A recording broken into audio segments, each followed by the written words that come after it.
کے طور پر اعلان کیا، برملا اعلان کیا، کھلا اعلان کیا اور لوگوں کے سامنے یہ چیلنج کیا کہ اے میرے محبوب، اے میرے آقا، اے آقا مدنی، اپنے تمام صحابہ کرام کے سامنے یہ اعلان کر دو، اس بات کو بتلا دو، یہ بات کو حکم دے دو کہ تم اللہ سے محبت رکھتے ہو، اگر تم اللہ سے پیار رکھتے ہو، اگر تم اللہ کو چاہتے ہو اور تمہارے دل میں اللہ کا پیار ہے، اللہ کا طلب ہے، اللہ کا ڈر ہے، اللہ کا خوف ہے،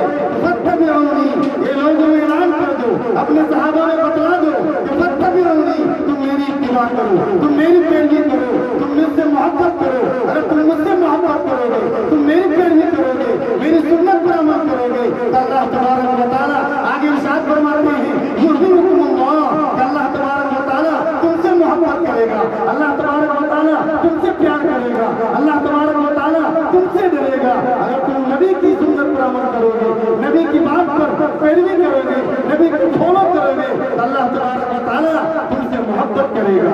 آگے اللہ تبارک و تعالیٰ ارشاد فرماتے ہیں کہ یغفر لکم ذنوبکم، اگر تم اللہ سے محبت کرتے ہو، اگر تم اللہ سے ڈرتے ہو، تمہارے دل میں اللہ کا خوف ہے، اگر تمہارے دل میں اللہ کی چاہت ہے، اگر تم یہ چاہتے ہو کہ اللہ ہم سے محبت کرے اور تم محبت کرو گے تو میرے بھائیوں اور دوستوں، اللہ تبارک و تعالیٰ اپنے قرآن کریم کے اندر ڈنکے کے چوٹ پر برملا کھلا اعلان کر رہے ہیں کہ یغفر لکم ذنوبکم، کہ تمہارے لیے اللہ تبارک و تعالیٰ تمہارے گناہ کو معاف کر دے گا، تمہارے خاطر اللہ تبارک و تعالیٰ تمہارے گناہ کو بخش دے گا، تمہیں مغفرت فرما دے گا، لیکن شرط ہے میرے بھائی اور دوستوں کہ تم اللہ تبارک و تعالیٰ کی سنت پر، ان کے قوانین پر، ان کے طریقے پر، ان کے فرامین پر اگر عمل کرو گے، اس کے بعد نبی سے محبت کرو گے۔ اسی وجہ سے شاعر نے کہا کہ اللہ کی قسم عظمت میں بڑا سرکار کے جیسا کوئی نہیں، ایمان ہے یہ ایمان میرا، سرکار کے جیسا